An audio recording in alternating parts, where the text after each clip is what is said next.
우리 하나님께서는 너무 좋으신 하나님이신 것이 오자마자 혹여 우리가 그저 알고 있던 대로, 우리가 믿어온 대로, 또 우리가 예수 믿습니다 하는 예수쟁이 그냥 본능으로 와서 생활 습관처럼 주님을 찾아 나올까봐 주님께서 시청각 교육을 베풀어 주셨어요. 전기가 안 들어오는 거예요. 전기가 안 들어올 때, 그때 우리들에게 우리 마음 가운데 빛이 좀 있었으면, 제 마음에는 전기가 없어도 되는데 조금만 더 화내면 좋겠다. 그래서 이걸 다 걷어 올린 거예요. 반쯤 걷어 올리고 이 정도면 됐겠지 하는데 불이 들어왔어요. 하나님께서 왜 우리에게 그런 시청각 교육을 보여주셨는지 이제 여러분들이 우리가 함께 읽었던 그 본문 말씀 가운데 눈치를 챘을 거예요. 5절에 보니 우리가 그에게서 듣고 너희에게 전한 소식은 곧 이것이니 곧 하나님은 빛이시라. 그에게는 어두움이 조금도 없으시다는 것이니라. 우리 하나님께서 그저 괜히 조목사님 부흥회 보내고 괜히 고다니엘 목사 끌어와서 빛에 대해서 설교하게 하신 것이 아니라 그것이 바로 여러분들에게 꼭 필요한 하나님의 은혜이기 때문에 그렇습니다. 그동안 우리 조목사님에 의해서 여러분들 뜨겁게 예배 드리고 이렇게 훈련 받았으니까 이제 오늘은 저와 함께 좀 쉬면서 생각하는 그런 시간을 갖기를 바라요. 생각하는 시간, 그렇다고 졸면 안 돼요. 자, 제가 이 야외 예배 때 이제 조목사님을 통해서 이제 다 6월 9일 날 이렇게 설교를 부탁드립니다. 이렇게 말씀을 받고 제가 이제 새누리교회를 묵상하기 시작했어요. 묵상이란 얘기는 그날 보여진 그 성도님들의 환한 그 미소도 미소지만 여러분들의 영혼 가운데 정말 하나님께서 주시고자 하는 은혜가 무엇인가? 특히 저에게는 부모님 같으신 우리 송 목사님 네 분이 모신 이 예배에서 과연 자식된 도리로서 어떤 말씀을 증거할 수 있을까 기도했죠. 그리고 하나님께서 은혜를 주셨습니다. 우리 송 목사님께서는 아마 저를 이렇게 바라보시면서 그윽히 지난 몇십 년간의 시간이 한순간처럼 지나가고 고 목사가 내 앞에서 설교를 하는 이 순간을 하나님께서 허락하셨구나. 오랜 기도의 응답이 바로 이 순간이 아닌지 저는 분명히 우리 송 목사님 마음 가운데 하나님께 그런 아멘 하면서 감사를 드린 그 응답이 저에게도 들려옵니다. 많은 방황도 했고 오랜 시간을 통해서 하나님의 이 말씀이 정말 내게 있어서 보고 듣고 손수 자세히 보고 만진 바 된 이 순간까지 얼마나 오래 걸렸는지 몰라요.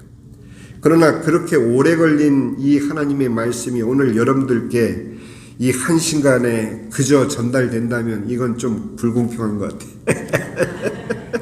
그래도 하나님께서 저보다 더 여러분을 사랑하시기 때문에 저를 그렇게 이리저리 굴리시고 인생 책찍을 통해서 연단시킨 다음에 여러분들에게는 이렇게 입에 쏙 넣어드리고 그리고 돌아갈 그런 기회를 주셔서 너무 감사합니다. 우리 어머님들도 이렇게 연세 드셨다고 제가 드리는 말씀을 못 알아들 이유가 아무것도 없어요. 왜? 하나님의 말씀이기 때문에. 제가 그 부탁을 받고 이 말씀을 아예 일찍부터 준비를 했는데 그 사이에 어떤 일이 있었냐 하면은 우리 어르신들은 잘 모르는 분이에요. 우리 송 목사님은 아시죠? 위르겐 몰트만이라는 교수가 6월 3일 날 98세를 일기로 세상을 떠났어요. 이 몰트만 박사는 얼마나 유명한 박사냐? 거의 이 현대에 생존하는 최고의 신학자예요. 그런 신학자가 6월 3일 날 98세를 일기로 돌아가셨다는 그런 뉴스를 딱 접했을 때 제 마음에 제일 먼저 부딪혀 왔던 것이 뭐냐면은 그분이 드디어 주님 앞에 서셨구나. 왜 그러냐 하면은 이 몰트만 교수님은 여러분들 잘 모르시지만 제가 잠깐만 소개를 하면 이분이 새로운 해석을 내놨어요. 이 신학계에 새로운 해석을 내놓은 것이 뭐냐 하면은 저도 옛날에 그런 생각을 조금 했었거든요. 제가 그분처럼 유명하다는 게 아니고 삼위일체 하나님에 대해서 우리가 온전히 이해하지 못했을 때 마치 하나님이 십자가에 내려오셔서 죽으신 것 같은 고통을 제가 느꼈었어요. 그때는 제가 천주교 생활을 할 때였기 때문에 삼위일체에 대해서는 전혀 모르고 다만 하늘에 계신 하나님이 직접 이 땅에 오셔서 십자가에 죽으셨구나 이렇게만 알고 있는 거예요. 그러니까 한 하나님이 내려오셔서 나를 위해 죽으신 걸로 그렇게 알고 있었던 적이 있었어요. 근데 이 몰트만 교수가 바로 그걸 주장한 거예요. 하나님이 아들을 보내신 게 아니라 하나님이 직접 이 땅에 오셔서 십자가에 우리를 위해 죽으셨고 죽으시는 그 순간 아버지와 아들과 성령의 이 삼위일체가 하나 되었다라는 새로운 그런 신학 내용을 발표를 해가지고 세상 사람들이 이 예수 믿는 사람들이 도무지 듣지도 보지도 못했던 그런 새로운 이론이 발표되면서 이 양반이 세계적인 신학자가 된 거예요. 거기까지는 좋았는데 왜 나 같은 이 예수님을 제대로 알지 못하던 천주교 생활을 하던 한낱 고등학생 학생 마음에도 삼위일체 하나님을 몰랐을 때 그 하나님이 내려와서 날 위해 죽었다니 이게 뭐 말할 수가 없는 감격이었거든요. 그때는. 그죠? 근데 이분이 그거를 주장해서 세계적인 신학자가 되었다는 것이 중요한 게 아니고 이분이 다름 아닌 적용을 잘못한 거예요. 적용을 어떻게 잘못했냐면 여러분들 이 혼돈하면 안 돼요. 이분이 얘기한 것이 너무 멋있다 그래서 나도 거기에 동의한다 그렇게 하면 안 되고 삼위일체 하나님은 삼위 세 분이 각각 독립된 위격으로 이게 좀 어려운 말이지만 각각 독립된 하나님으로서 하나의 본체로 하나 일체 되시는 하나님이다라는 의미로 그걸 우리가 지식적으로 알 도리가 없어요. 그래서 우리는 믿음으로 그것을 받아들이는 것이 바로 삼위일체 신앙이거든요. 그거를 이 학자이신 이 몰트만 교수는 그거를 어떻게 표현을 했느냐? 이 세상에 문제가 있는 곳에 하나님께서 마치 이 땅에 내려오셔서 나를 위해서 십자가에 죽으신 것처럼 그 문제 속에 들어가셔서 바로 하나님께서 그 문제를 해결하면서 삼위일체를 나타내신다. 이해돼요? 이해 안 된단 말이에요. 그런 논리에 의해서 무엇을 주장했냐 하면 사회에 문제가 있는 곳에 삼위일체 하나님께서 역사하시는 이론으로 그렇게 주장하면서 생겨난 것이 바로 해방신학이라는 정통신학에서 벗어난 사회주의적인 색채를 가진 신학이 출발하게 된 거예요. 거기뿐만 아니라 민중신학, 또 그것뿐만 아니라 각 나라의 토속적인 신앙 위에 하나님이 임하셔서 그들의 토속신앙을 기반으로 해서 하나님은 또 영광을 받으신다. 이래가지고 오늘날 어떤 사태가 일어났냐 하면은 여러분들 이렇게 들으셨는지는 몰라도 WCC라는 그런 회의에서는 무당이 나와서 굿하는 거예요. 무당이 나와서 굿하는 것조차도 예배로 그렇게 인식하게끔 이론적인 발판을 마련한 분이 바로 이 사람이었어요. 그러니 지금은 이제 여성신학, 이런 여성신학은 우리 여자 성도님도 오해하지 마세요. 여성신학 하면 이 사람들이 주장하는 거는 남녀 평등인데 왜 하나님 아버지로 하느냐, 하나님 어머니로 불러야 된다, 이게 여성신학이에요. 그러니까 여러분 여성의 지위를 위해서 이렇게 하는 건 좋은데 그거는 아니거든요. 우리가 하나님을 아버지라 부르는 것은 우리 인간적인 관계에서 아버지 어머니 개념이 아니고 나를 낳으시고 창조하시고 구원하신 아버지의 개념을 가져와서 우리가 달리 하나님을 부를 수가 없으니까 하나님 아버지의 그런 관계를 설명하기 위해서 우리가 아버지라고 부르는 거지, 남자 아버지, 여자 어머니 이 개념이 아니란 말이에요. 이렇게 정통신학을 혼돈케 만들어 놓으신 이 노 신학자가 드디어 6월 3일 날 하나님 앞에 서신 거예요.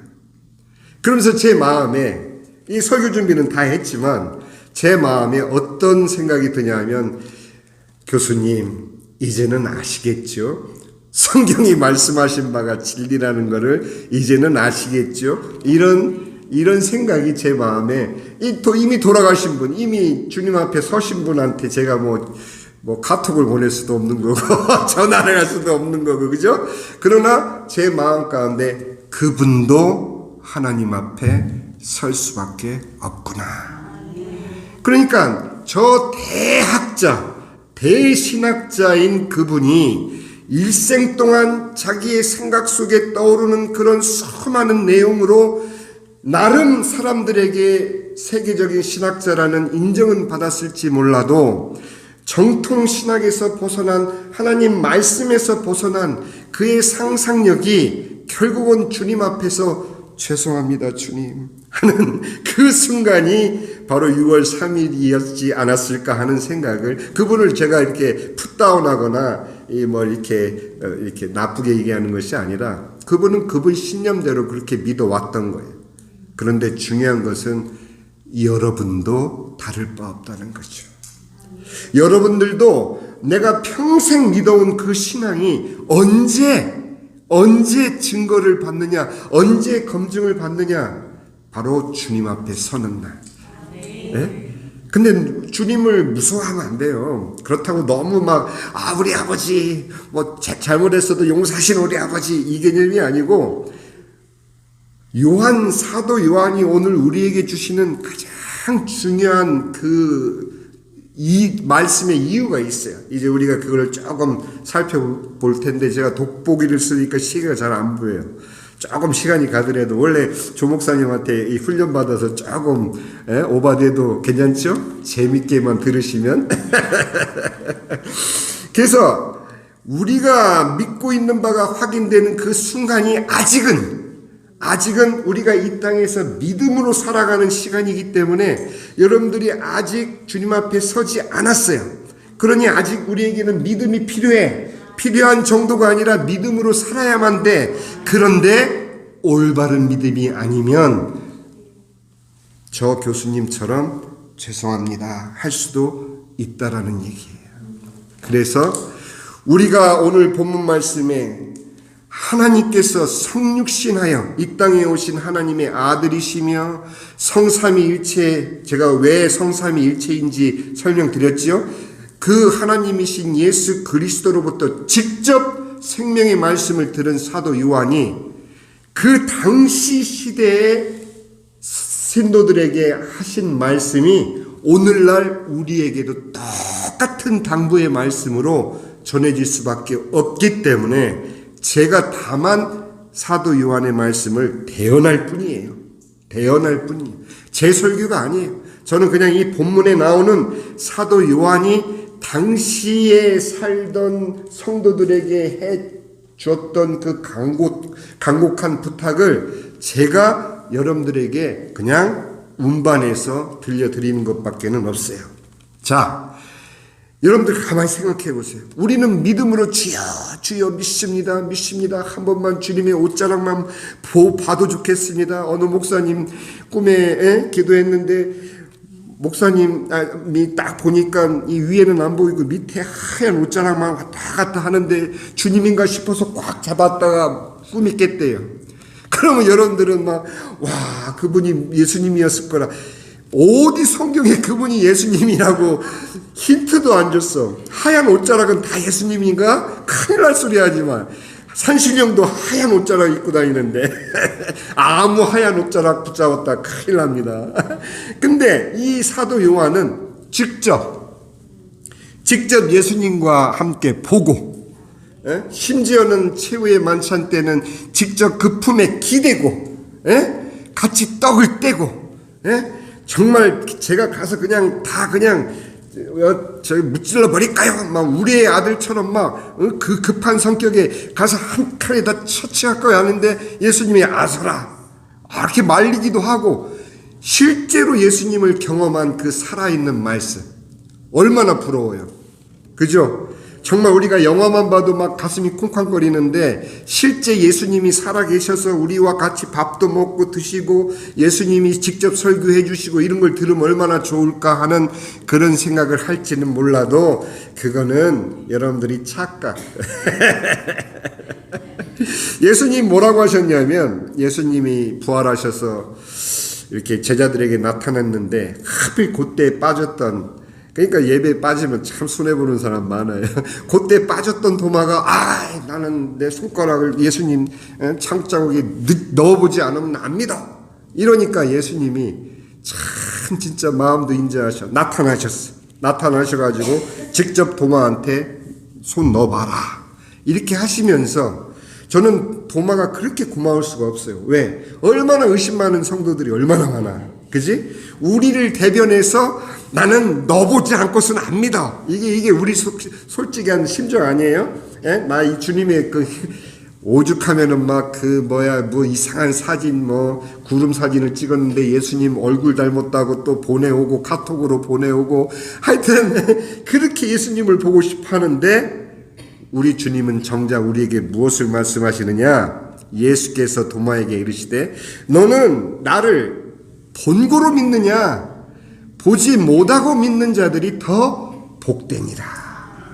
그러니 당시에 살아서 예수님과 함께 지냈던 제자들이 더 복받은 사람이에요? 아니면 우리가 더 복받은 사람이에요? 대답이 없으시네. 누가 더 복받아요? 여기 예수님이 대답을 했잖아. 해답을 주셨잖아. 너는 나를 본고로 믿느냐? 너는 나랑 같이 살아서 믿느냐? 너는 나하고 같이 이렇게 말을 서로 주고받고 그래서 믿느냐? 나를 보지도 못하고 믿는 자는 복되도다. 이 한마디가 바로 판정 끝. 우리가 더 복된 줄로 믿으시기 바랍니다. 근데 이렇게 복된 여러분들에게 오늘날 사도 요한이 하고자 하는 말이 뭐냐? 사도 요한이 왜 그냥 예수님의 말씀을 증거해도 될 텐데, 그냥 예수께서 가라사대 하고 이렇게 예수님이 이런 말씀을 하셨다 이렇게 전해도 되는데, 요한 1서의 말씀은 특별해요. 우리가 보고, 보세요. 1절에 보니 태초부터 있는 생명의 말씀에 관하여는 우리가 들은 바요, 눈으로 본 바요. 왜? 진짜 봤으니까. 눈으로 본 바요, 자세히 보고 우리 손으로 만진 바 됐다. 사도 요한은 예수님을 만진 사람이에요. 같이 생활을 3년 반 동안 했으니까, 그죠? 만진 바라 그랬단 말이에요. 만진 바 됐는데 왜 이렇게까지 직접적으로 자극적으로 그런 예수님에 대해서 증거를 하고 있느냐? 다름 아닌 기록된 성경들이 그 당시에 있었어요. 제일 성격이 급한 베드로가 어떻게 했겠어요? 예전에도 성격이 급했지만 베드로는 점점 그때는 이 성경을 기록할 생각을 못했죠. 왜? 아직 자기들이 살아있고 5,000명이 먹이실 때 그 5,000명만 먹였겠어요? 남자 숫자만 5,000명이니까 그 오병이어의 현장에 2만 명이 모였다고 학자들은 얘기해요. 여자 남자 할 거 없이 아이들까지 다 하면 걔네들이 다 증인이야. 예수님이 축사하고 만든 그 빵을 내가 먹어봤어. 이런 아이들이 다 나이 먹고 자라고 하는데 하나씩 연로하신 분들은 세상을 떠나기 시작하는 거예요. 그러니까 베드로도 마음 가운데, 그런 마음이라기보다 베드로의 수석 제자가 마가였어요. 마가가 베드로의 시종을 들고 있는데, 예전에 그렇게 개차반 같았던 베드로가 성령 강림 이후에 한 번 설교에 3,000명이 회개하고 막 이런 역사가 일어나는데, 이래 보니까 바울한테 혼나도 옛날 같으면 막 불같이 이렇게 대항을 했을 텐데 가만히 그 한참 새까만 후배가 혼내키는데도 겸손하게 그걸 듣고, 또 여기서 이 얘기하면 또 겸손하게 듣고, 이 사람이 설교할 때는 막 사자오를 통하면서 3,000명을 구원하는데 인격적으로 너무너무 또 진짜 하나님의 사람이 되어가는 그 모습에 감동해서, 마가가 어떤 사람이에요?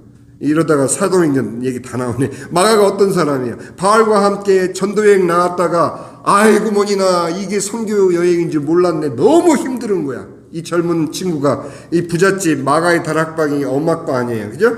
엄마 이 부잣집에서 살다가 마가가 나도 한번 예수님 믿었으니까 선교여행 간다 따라갔다가 너무 힘드니까 중간에 도망쳐 나온 사람.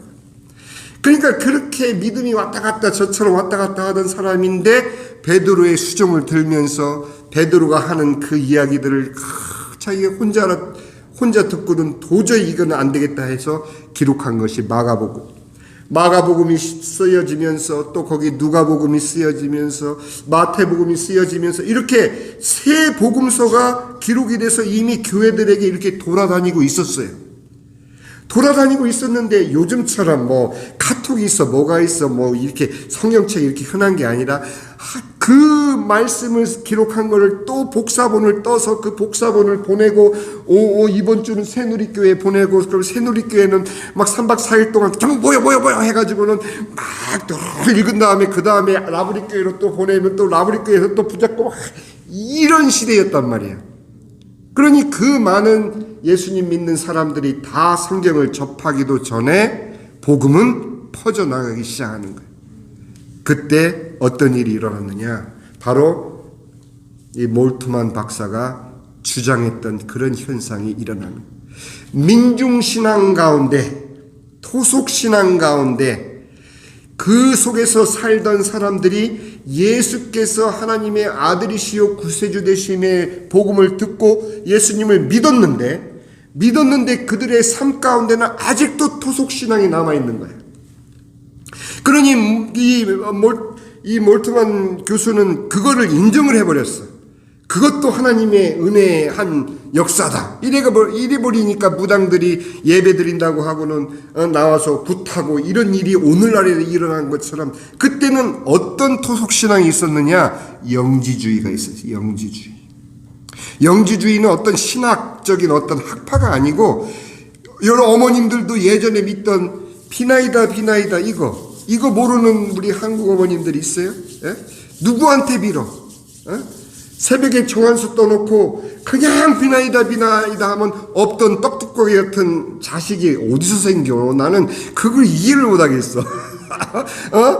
그런 토속신앙에 기독교 신앙이 내려왔지만 온전한 말씀으로 그들이 신앙생활을 하지 못하고 이 토속신앙과 짬뽕이 되니까 어떤 이야기들이 돌기 시작했느냐 하면, 예수님은 진짜 하나님의 아들이 육신을 입고 이 땅에 오신 것이 아니라, 예수님이 침례받을 때 예수라는 청년의 몸에 하나님의 성령이 임하셔서 3년 반 동안 하나님의 일을 하시고, 예수라는 그분이 십자가에 달려 돌아가실 때 하나님의 성령이 떠난 거야. 이렇게 얘기가 만들어진 거예요. 또 어떤 얘기가 만들어지냐면, 그거는 우리가 볼 때 육신처럼 보이지만 사실은 육신이 아니야. 육신처럼 보였을 뿐이지 하나님은 처음부터 하나님이셨다가 하나님으로 올라가신 거야. 그러니까 아직 성경이 자기들한테까지 와서 분명히 하나님께서 이 땅에 육신을 입고 오신 것을 우리는 믿음으로 아멘 했는데, 아직 그것을 접하지 못한 성도들은 그런 영지주의의 잘못된 이론에 빠져들어가고 있는 거예요. 근데 그게 얼마나 급속도로 퍼져나가느냐 하면, 왜 그러냐면 하나님의 아들이 육신을 입고 이 땅에 오셨다라는 것을 우리 지식으로는 알 길이 없는 거예요. 믿음으로 바뀌는 것을 받아들일 수가 없는 것이, 그게 기독교의 신비야. 그런데 인간의 이성을 사용하면 그럴듯한 스토리가 나올 수 있는 거예요. 맞아. 어떻게 하나님이 우리 같은 이런 천한 몸을, 왜 그러냐면 그 영지주의는 다른 것이 아니라 육신은 천한 거야. 영혼은 거룩한 거야. 그러니까 우리 육신은 나중에 죽어도 영혼은 안 죽어. 그리고 우리가 육신으로 죄를 져도 영혼은 깨끗해. 이게 영지주의였거든요. 그러니까 당시에 예수를 믿는 사람들이 예수 믿고 나면 제일 먼저 우리 마음 가운데 뭐가 시작이 돼요? 갈등이 시작이 돼요. 갈등. 예전에는 아무렇지도 않게 행하던 죄악들이 성령의 책지, 그러니까 찔림으로 자꾸 막 마음에 막 찔림이 와. 그럼 예전처럼 살면 안 되겠다. 이렇게 성령께서 이끄시는 그 길을 체험을 하는데 그걸 설명할 길이 없으니까 그걸 아예 포기를 해버린 거야. 맞아.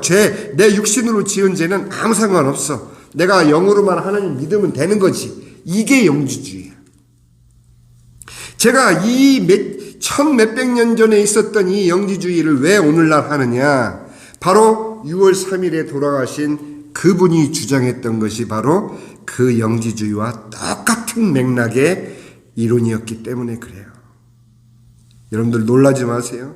그 몰트만이라는 교수를 따르는 그런 수많은 교회들이 우리 한국에 반이 넘어요. 그것이 바로 우리가 정통신앙으로 우리가 스스로를 자부하고 살아가고 있지만 자유주의 신학에 물들은 교회들이 너무도 많고 자유주의 복음을 전하는 목사님들이 너무도 많고 그런 속에서 신앙생활 한다는 것은 여러분들 정말이에요. 어떤 목사님을 만나느냐는 정말 여러분들 중요합니다. 그렇기 때문에 여러분들이 교회 사이즈를 보면 안 돼요. 교회 사이즈를 보면 안 되고 이분이 입에서 무엇이 선포되고 무엇이 나가고 있는지를 그거를 듣고 내 영을 맡겨야지 나중에 주님 앞에 서는 날 여러분들이 지금 막 졸리는 듯이 이렇게 하면서 들은 그 얘기들이 나중에 여러분들 마음 가운데 진리로 자리하고 몰트만이란 이 사람은 비록 주님 앞에서 죄송합니다 하지만 여러분들이 순전하게 믿은 아멘 예수님은 하나님의 아들이시오 이 땅에 육신을 입고 오셔서 나를 위해서 십자가 지시고 죽으셨으나 사흘 만에 부활하셔서 하나님 하늘 보좌 우편에 앉아 계셔서 지금도 나를 위해서 간구하시는 나의 구세주다. 이처럼 단순하고 단순무구한 복음이 바로 여러분들을 하나님의 자녀로 이끌어 주시는 거예요. 사도 요한은 나머지 마가, 마태, 누가가 쓴 이 세 복음서와 달리 요한복음을 쓸 때 뭐라고 썼느냐? 이따 우리가 함께 읽어보겠지만 말씀이 육신이 되어 이 땅에 오셨음을 사도 요한은 요한복음을 통해서 증거하고 있어요. 한번 볼까요? 우리 눈으로 직접 읽어봐야 돼요. 자, 요한복음 1장 11절부터 보니 우리 아까 빛에 대해서 시청각 교육을 받았죠. 이것 때문에 그래요. 요한복음 1장 9절 참빛 곧 세상에 와서 각 사람에게 비추는 빛이 있었나니 그가 세상에 계셨으며 세상은 그로 말미암아 지은 바 되었으되 세상이 그를 알지 못하였고 자기 땅에 오매 자기 백성이 영접하지 아니하였으나 영접하는 자 다같이 시작 영접하는 자 곧 그 이름을 믿는 자들에게는 하나님의 자녀가 되는 권세를 주셨으니 13절 제가 읽습니다. 이는 혈통으로나 육정으로나 사람의 뜻으로 나지 아니하고 오직 하나님께로부터 난 자들이니라. 14절이 중요합니다. 말씀이 육신이 되어 우리 가운데 거하시매 우리가 그 영광을 보니 아버지의 독생자의 영광이요 은혜와 진리가 충만하더라. 어디 딴소리가 있어요 여기. 예수님이 육체처럼 보였느니 하나님의 아들인 것처럼 보였느니 그런 말이 어디 있어요. 말씀이 육신이 되어 이 땅에 오셨다라고 아예 못을 박잖아요. 여기에서 벗어나는 것은 다 잘못된 복음인 것이에요. 그래서 여러분들이 또 그 얘기, 또 얘기. 우리가 복음을 매일매일 듣고 매일매일 확인받지 않으면 우리의 상상의 나래는 우리를 어디로 끌고 갈지 몰라요. 그렇기 때문에 오늘 우리가 결론을 내리는데, 자, 굉장히 중요한 말씀이에요. 요한일서 4장 1절. 1절부터 여기 스크린에 띄워주면 같이 볼게요. 요한복음 4장 1절에서 6절까지 말씀 제가 한 절 한 절 읽어드립니다. 사랑하는 자들아, 영을 다 믿지 말고 오직 영들이 하나님께 속하였나 분별하라. 이게 중요한 거예요. 특히 오늘날처럼 혼탁한 시대에 여러분들 이 단순한 복음이 여러분을 살리는 생명줄인 줄 믿으시기 바랍니다. 이상하게 아무개 목사님이 새로운 걸 깨달았대, 한번 들어봐, 와서 성경 공부해봐, 기가 막혀 가면은 큰일 납니다. 또 그 얘기, 예수님이 이 땅에 와서 날 위해 십자가 지셨다는 또 그 얘기가 여러분을 살린다니까. 그게 복음이라니까. 아멘. 여러분들 백날 똑같이 와서 똑같은 복음을 들으면 그게 바로 여러분들의 생명줄인 것이에요. 믿으시기 바랍니다. 그래서 제가 그거를 우리 조 목사님 제가 물었어요. 목사님 어떤 설교를 할까요? 목사님 잘하는 거 있잖아요. 복음 설교. 저는 복음 설교밖에 안 해요. 그래서 왜? 할 말은 많아도 내 안에 나를 나로 있게 하고 나를 하나님의 자녀 삼으신 그 은혜는 복음밖에 없기 때문에 여러분들이 들을 수 있는 건 그 복음이에요. 아멘. 자, 2절 보니 분별하라. 많은 거짓 선지자가 세상에 나왔습니다. 2절. 이로써 너희가 하나님의 영을 알지니 곧 예수 그리스도께서 육체로 오신 것을 인정하는 자. 예수 그리스도께서 육체로 이 땅에 오신 것을 시인하는 믿음. 여기서 벌도 더도 나가면 안 돼요. 예수님이 하나님이신데, 하나님의 아들이신데, 제가 말씀드렸죠? 우리가 하나님 아버지 할 때 그 아버지는 남자 아버지를 말하는 게 아니고 하나님께서 우리를 지으셨고 지음 받았는데 우리가 주님을 배반했고 하나님을 배반했고 배반한 우리를 또 아들을 보내서 이 땅에 보내서 우리를 구원하신 구속주 되신 하나님 아버지 부를 때에는 두 가지를 함께 고백하는 거예요. 하나는 나를 창조하여 이 땅에 있게 하신 하나님 할렐루야. 두 번째는 나를 구속하여 하나님 자녀되게 된 하나님 할렐루야. 그래서 우리가 항상 하나님 아버지라고 부를 때는 이 두 가지 고백이 그 안에 포함되어 있어야만 진정한 신자인 겁니다. 믿으시기 바랍니다. 그래서 젊은 사람들이 이런 거 몰라요. 우리 연륜 있는 우리 성도님들처럼 인생 쫙 살아오면서 진짜 믿을 거 하나님밖에 없다라는 걸 아는 분들이 바로 이 말씀을 믿는 거예요. 아멘. 그러니 예수께서 육체로 오신 것을 시인하는 영마다 하나님께 속한 자요. 아까 우리가 요한복음에 뭐라고 그랬어요? 우리는 뭐로 난 사람이라고? 혈과 육으로 난 사람이 아니에요. 혈통으로 난 사람이 아니에요. 뭐로 난 사람? 하나님께로부터 난 자들이니라. 이렇게 연결되는 거예요. 왜? 같은 요한이 있었기 때문에. 요한은 한결같은 마음으로 우리들에게 들려주고 있는 거예요. 자, 3절. 예수를 신하지 아니하는 영마다. 어이구, 이 몰투만 할아버지가 딱 걸리는 거예요. 예수님이 이 땅에 오셨어. 육신을 입고 이 땅에 오셔서 날 위해 십자가 지셨어. 이렇게 고백하면 되는데 성부 하나님이, 그러니까 아버지 하나님이 이 땅에 오셨지 아들 하나님이 오신 게 아니라고 그렇게 이론을 만들어 버렸으니 여기에 딱 걸리는 거죠.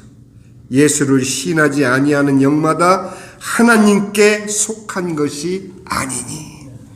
저는 두려워요. 그 노교수님이 정말 주님 앞에 서서 그냥 꾸지람만 듣고 천국으로 가셨을지 아니면 그 다음 말은 못하겠어요. 왜? 그분을 존경하는 분들이 하도 많아서 제가 뭐라고 말 못해요. 그러니 우리 모두가 주님 앞에 서 봐야 내가 믿은 바 그 믿음이 진짜인지 가짜인지 알 수 있는 거예요. 하나님 말씀 그대로 우리가 아멘 하면 되는 거예요. 아멘? 제가 왜 복음 설교만 하겠어요? 저도 뭐 할 얘기 많죠. 뭐 다유당에 대해서 얘기하고 밧세바 얘기하고 뭐 솔로몬 얘기하고 얘기할 거 많죠. 그러나 어디 가서 복음 전할 기회만 있으면 저는 복음을 전합니다. 왜? 그게 마지막 나의 순간이 될 수도 있기 때문에. 자, 그 다음 예수를 시인하지 아니하는 영마다 하나님께 속한 것이 아니니 이것이 곧 적 그리스도의 영이라. 오히려 오리라 한 말을 너희가 들었거니와 벌써 세상에 있느니라. 그때 당시뿐만 아니라 지금도 마찬가지예요. 왜? 영적인 일이 계속 이어지고 있는 것을 여러분들이 영의 눈을, 신앙의 영의 눈이라고 하지만 신앙의 눈을 열어서 깨달으시란 말이에요. 아, 그렇구나. 내가 자다가 졸 때가 아니구나. 벌떡 눈을 뜨시고, 예? 조 목사님 같은 분을 만난 걸 축복으로 하셔야 돼요. 이렇게 자꾸 이렇게 칭찬을 해드려야지. 그래야 또 부르지. 자, 그 다음에 4절에 보니 자녀들아 너희는 하나님께 속하였고 또 그들을 이기었나니 이는 너희 안에 계시니가 세상에 있는 자보다 크심이니라. 그들은 세상에 속한 거로 세상에 속한 말을 하매 세상이 그들의 말을 듣느니라. 얼마나 많은 사람이 몰트만 교수의 말을 듣고 자유주의 신앙으로 인생을 사는지 몰라요. 우리 어머님들의 여권 신장 중요합니다. 그러나 절대 하나님 어머니라고는 부르지 마세요. 아멘? 그거는 아니에요. 그런 것들이 판을 치는, 절대로 전통신앙은 지루한 것이 아니에요. 지루한 것이 아니에요. 그것이 올바른 거예요.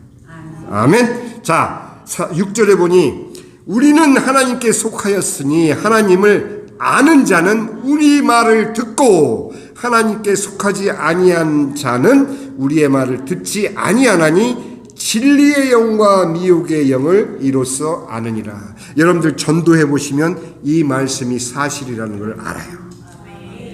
여러분들이 전도지 하나 전달하면서 예수 믿으세요 하고 전달했을 때 그분이 말은 하지 않아도 받아가는 분, 아니면 그 자리에서 거절하는 분, 여러 모습이 나타나요. 그거는 그들은 몰라요. 그러나 하나님의 말씀을 전했을 때 그들이 어떻게 반응하느냐는 그들에게 하나님의 은혜가 임해 있는지 안 임해 있는지 우리는 볼 수 있는 거예요. 그렇기 때문에 끊임없이 전도하면서 예수 믿으세요 하고 전달할 때 그분들을 위해서 기도하게 되는 거예요. 아멘? 아멘? 여러분들이 교회 나와서 예배 드리는 거 사실은 요거 하나 제가 이거는 아셔야 되기 때문에 그냥 제가 이렇게 말로만 하니까 목사들 다 하는 얘기 똑같이 이렇게 하는데, 자 이제는 어머님들 눈을 딱 여시고 퓨 리서치라는 기관이 있어요. 미국의 아주 유명한 여론조사 기관이에요. 우리 모세는 잘 알 거예요. 퓨 리서치에서 지난 2020년 그때 기준으로 미국민 전체의 개신교 신자가 얼마나 될까 조사를 했더니 64%예요. 2020년에 굉장히 많은 거예요. 과반수가 넘었으니까. 네. 근데 아직 좋아하지는 마세요. 72년에는 90%가 넘었어요. 90%. 미국에서 I'm Christian 하는 사람들이 90%가 넘었는데 그만큼 줄어든 거죠. 그것이 50년 지난 사이에 30%가 낮아진 거예요. 그뿐만 아니에요.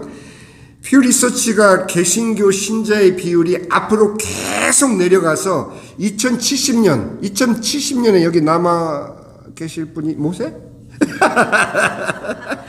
대부분 우리는 다 주님 앞에 선단 말이에요. 2070년이면. 에? 그때는 얼마나 되느냐? 46%로 떨어질 거라고 예상을 했어요. 그것도 아직 놀랄 일이 아니에요. 근데 이 수치조차도 이 사람들이 종교인이 아니기 때문에 카톨릭까지 포함을 한 수치. 그래서 이제는 카톨릭과 복음주의 개신교를 구분을 해서 다시 조사를 해보니까 2007년에는 미국 내 개신교는 52%, 가톨릭은 24%, 몰몬교 기타 2%, 동방정교회 1%. 2021년, 이제 한 3년 전이죠. 2021년에는 미국 내 개신교가 2007년에 52%에서 40%로 감소. 우리 같은 개신교. 가톨릭은 24%에서 21%, 3%밖에 감소를 안 했어요. 왜? 그 사람들은 믿음 생활하는 게 아니라 종교 생활을 하기 때문에 그렇게 많이 이게 감소하지 않았어요. 그리고 나머지는 다 똑같아요. 뭐 조만한 종파들은. 근데 이게 뭐가 문제냐면은 이렇게 수치적으로 낮아진 게 이게 아니고 또 조사를 했어요. 미국 애리조나 기독교 대학 산하 문화 연구센터, 뭐 이건 아실 건 없어요. 거기에서 미국인 세계관 목록이라고 해가지고 14가지 세계관이라는 것은 이 사람이 세상을 살아갈 때 어떤 마음의 중심을 가지고 살아가나 이거를 물어보는 거예요. 그것을 14가지로 물어봤어요. 예를 들어서 자식을 위해서 살아갑니까? 가족을 위해서 살아갑니까? 당신의 행복의 기준은 뭡니까? 이런 식으로 14가지를 물어봤는데 2023년 작년이에요. 작년에 미국 성인 2,000명에게 물어본 것을 올해 2월 19일에 발표한 거예요. 그러니까 따끈따끈한 통계예요. 따끈따끈한 통계. 자, 이제 놀랄 준비하시고. 그렇게 물어봤더니 자칭 미국 인구에서 기독교인이라고 답하는 사람들이 약 66% 가운데 세계관 조사를 했더니 그 세계관 조사에 66%에는 캐톨릭까지 포함된 거예요. 그 66%의 캐톨릭은 도대체 전체 인구의 그래도 17%, 거의 뭐 한 20%를 미국 전체 인구 중에 20%를 차지하는 캐톨릭 인구 중에 단 1%만이 성경적인 세계관을 가지고 살아요. 성경적인 세계관이라는 건 뭐냐면 제가 오늘 여러분들께 들려드린 이 말씀이 하나님 말씀이기 때문에 아멘입니다 라고 답하는 비율이 1%밖에 안 돼요. 이 어마어마한 그 캐톨릭 성당 제가 꽃배달해서 아는데 어마어마해요. 일반 개신교 교회는 비교가 안 돼요. 그 많은 돈으로 얼마나 성당을 멋지게 지었는지. 그 수많은 사람 중에 1%라도 있는 게 나는 진짜 기적이네요.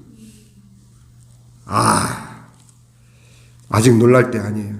그런데 문제는 66%를 차지하는 기독교인 중에 92%가 혼합주의를 선택했어요. 그 중에 우리 기독교 인구 중에 단지 6%만이 성경적 세계관으로 살아가고 있어요. 천주교 1% 놀랬죠? 비율로 따지면 우리는 52% 이렇게 되니까 1%나 6%나 다를 바 없는 거예요. 여러분들 성경 믿으십니까? 정말 여러분들은 6% 안에 드는 분들이에요.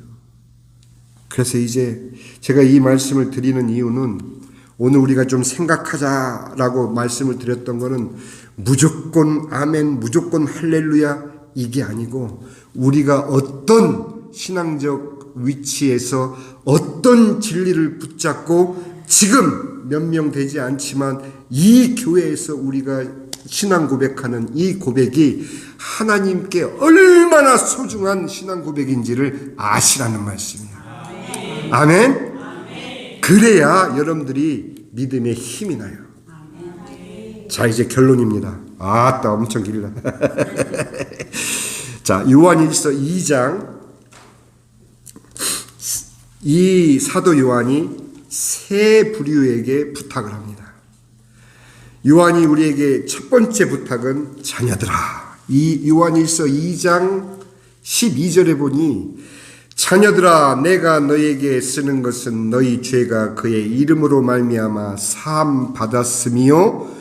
24절 너희는 처음부터 들은 것을 너희 안에 거하게 하라. 처음부터 들은 것이 너희 안에 거하면 너희가 아들과 아버지 안에 거하니라. 두 가지를 우리 모든 하나님의 자녀들에게 사도 요한은 당부하고 있습니다. 너희 죄사함 받았음을 믿어라 하는 얘기입니다. 더 이상 육신에 속지 말고, 더 이상 죄에 속지 말고, 여러분들이 실수하여 넘어진 과거에 속지 말고, 나를 위해 십자가 지신 예수 그리스도의 대속의 십자가를 붙잡아라 이 얘기죠. 그 죄사함의 확신 가운데 너희들이 거하고 처음 들은 바 그 복음을 붙잡아라. 그 복음이 뭡니까? 하나님의 아들 예수 그리스도께서 이 땅에 나를 구원하러 육신을 입고 오셔서 십자가에 나를 위해 대신 죽으시고 나를 살리시고 죽은 자 가운데서 사흘 만에 부활하셔서 하나님 보좌 우편에 앉아 계시면서 성령 하나님을 이 땅에 보내주셔서 나로 하여금 예수를 믿는 모든 자의 가슴 가운데 마음에 성령 하나님을 임재하게 하셔서, 그래서 제가 가끔 부탁은 그거예요.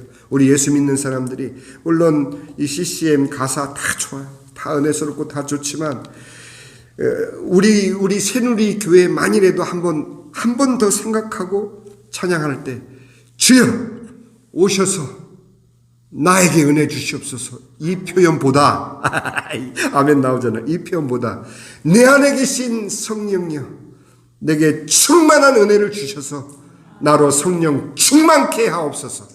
다른 말이에요. 예? 그러니까 세상 사람들이 노래하는 대로 그냥 무턱대로 따라가면은 이곳에 오셔서 예배를 받으시고 다 좋은 말이에요. 그러나 이미 내 안에 계신 성령님을 항상 인식하라는 얘기예요. 내 안에 성령께서 내주하고 계시라는 이 사실을 항상 내 신앙 고백 가운데 하라는 얘기예요.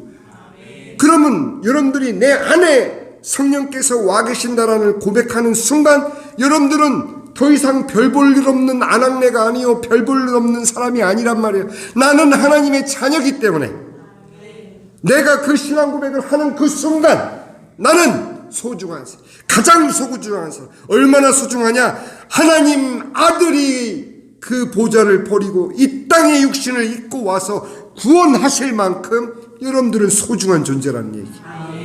아멘? 진짜예요. 그래서 생각하고 믿으셔야 돼요. 생각하고 아멘 해야 돼요. 아멘? 두 번째 이제 부탁은 우리 아비들에게 하는 부탁입니다.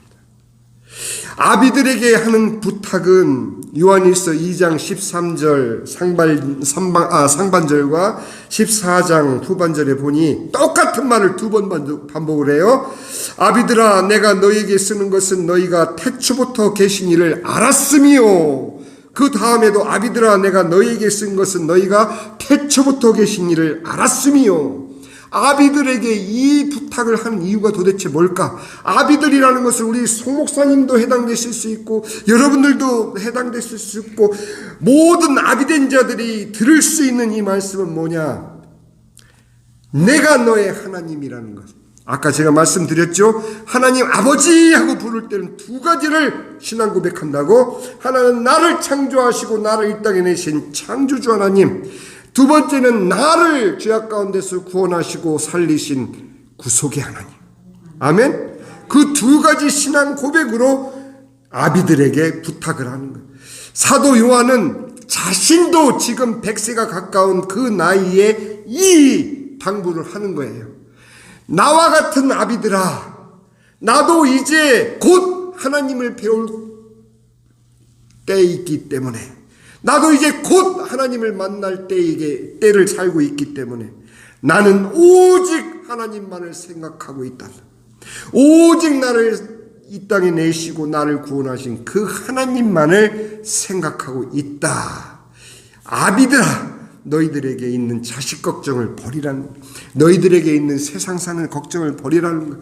너희들에게 있는 그 모든 이 땅에 너희들 얽어매는 모든 오욕을 다 버리고 오직 이제 하나님 앞에 서는 날까지 하나님만을 바라며 하나님만을 사랑하며, 그러면 뭐를 그 다음에 할 수 있어요? 그 하나님을 자녀들에게 증거하는 일만이 너희들에게 남아있다라는 것을 아비들에게 간곡히 얘기하는 거예요. 아멘? 어려운 말이 아니에요. 왜? 자기도 이제 100세가 가까운, 이제 곧 주님을 배울 나이가 되어 있는 상태에서 아비들에게 이 말씀을 하고 있는 거예요. 마지막, 이것이 오늘 제가 이 새누리교회 하나님이 보내주신 그런 섭리라고 저는 믿어요. 마지막 당부는 청년들에게 하는 말. 모세가 있어서 하는 말이 아니에요. 청년들에게 하는 말. 이 말, 요한일서 2장 13절 하반절과 2장 14절 하반절 제가 읽어드립니다. 청년들아, 내가 너희에게 쓰는 것은 너희가 악한 자를 이기었습니다. 14절 하반절에 청년들아, 내가 너희에게 쓴 것은 너희가 강하고 하나님의 말씀이 너희 안에 거하시며 너희가 흉악한 자를 이기었습니다. 하나님의 모든 자녀들에게는 너의 죄사함을 잊지 말라. 또 너희들을 하나님께서 어떻게 사랑하시고 어떻게 구원하셨는지를 잊지 말라. 처음 들은 그 복음을 놓지 말라. 그렇게 부탁하셨지만 청년들에게는 싸우라는 부탁을 했어요. 싸워서 이기라는 부탁을 하는 거예요. 이미 이긴 그 싸움을 청년들에게 이름을 하고 있는 것이에요. 청년들은 하나님의 말씀, 하나님의 말씀이 너희 안에 거하심에, 아멘. 이것을 위해서 사도 요한은 청년들에게 당부를 하는 것입니다. 자, 이제 우리 함께 기도합니다.